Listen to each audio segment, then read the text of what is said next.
மத்திய கிழக்கில் நிலவும் பதற்றங்களுக்கு மத்தியில் அமெரிக்கா மற்றும் ஈரானுக்கு இடையான உயர்மட்ட பேச்சுவார்த்தை வரும் ஞாயிற்றுக்கிழமை சுவிட்சர்லாந்தில் மீண்டும் தொடங்குகின்றது.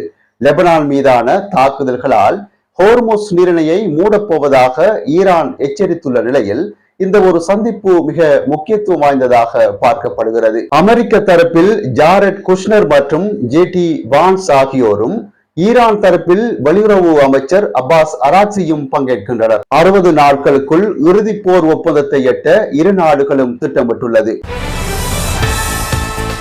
அடுத்ததாக அமெரிக்கா மற்றும் இத்தாலி இடையே வெடித்துள்ள இராஜதந்திர மோதல். G7 உச்சி மாநாட்டின் போது இத்தாலி பிரதமர் தன்னிடம் புகைப்படம் எடுக்க கெஞ்சினார் என்று டொனால்ட் ட்ரம்ப் கூறிய கருத்து பெரும் சர்ச்சையை ஏற்படுத்தியுள்ளது. இதற்கு ஆவேசமாக பதிலடி கொடுத்துள்ள இத்தாலி பிரதமர் மெலோனி, இது வரும் கற்பனை கதை என்றும் இத்தாலி யாரிடமும் பிச்சை எடுக்காது என்றும் கடுமையாக சாடியுள்ளார். இதன் எதிரொலியாக இத்தாலி வெளியுறவு அமைச்சரின் அமெரிக்க பயணம் உடனடியாக ரத்து செய்யப்பட்டுள்ளது.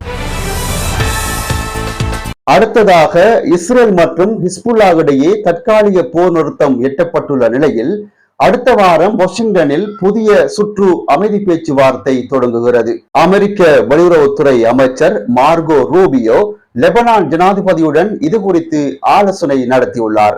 1993 ஆண்டுக்கு பிறகு ஒரு நிலையான அமைதியை ஏற்படுத்த இந்த ஒரு பேச்சுவார்த்தை வழிவகுக்கும் என எதிர்பார்க்கப்படுகிறது.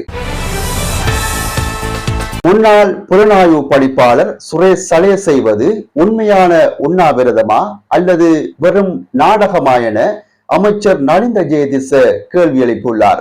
சுரேஷ் சலேவின் இந்த உண்ணாவிரத முயற்சி வெறும் பயனற்ற செயல் என அவர் கடுமையாக சாடியுள்ளார். ஊடகங்களுக்கு கருத்து தெரிவித்த அமைச்சர் நலிந்த ஜெயதிச, தடுப்பு காவலில் வைக்கப்பட்டுள்ள சுரேஷ் சலே வாய் மூலமாக உட்கொள்ளும் உணவுகளை மட்டும் தவிர்த்து வருவதாகவும், மருத்துவ முறைமை ஊடாக உடலுக்கு தேவைப்பட்ட திரவ ஆகாரங்களையும் ஊட்டச்சத்துக்களையும் அவர் பெற்றுக்கொள்வதாக குறிப்பிட்டிருந்தார். மருத்துவ ஊட்டச்சத்துக்களின்றி இவ்வளவு காலம் எவராலும் உயிர் வாழ முடியாது என்றும், இது மக்களை ஏமாற்றும் ஒரு செயல் என்றும் நலிந்த ஜெயதிச குற்றம் சாட்டியுள்ளார்.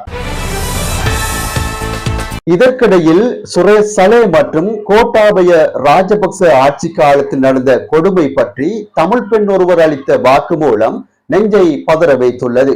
உடுவில் இராணுவ முகாமில் பெண்கள் ஆடைகள் களையப்பட்டு வதைக்கப்பட்டதாகவும், மலசல கூடங்களில் சித்திரவதை செய்யப்பட்டதாகவும் தெரிவித்துள்ளார். இந்த அநியாயங்களுக்கு ஒரு CID அதிகாரியே தலைமை தாங்கியதாகவும், இந்த உண்மைகள் உலகுக்கு தெரிய வேண்டும் எனவும் அவர் கடும் ஆதங்கத்துடன் தெரிவித்திருந்தார். அதே நேரத்தில் யாழ்ப்பாணத்தில் காணாமல் ஆக்கப்பட்டோரின் உறவினர்களை சந்தித்த நீதி அமைச்சர் ஹர்ஷன நாணேக்கார ஒரு முக்கியமான அறிவிப்பொன்றை வெளியிட்டுள்ளார். காணாமல் ஆக்கப்பட்டோர் விவகாரத்தில் இழுத்தடிக்க எமது அரசு விரும்பவில்லை. அடுத்த 2 ஆண்டுக்குள் இந்த விசாரணைகள் முழுமையாக முடிக்கப்படும் என்றும், குற்றவாளிகள் யாராக இருந்தாலும் சட்டப்படி தண்டிக்கப்படுவார்கள் என திட்டவட்டமாக தெரிவித்திருக்கிறார்.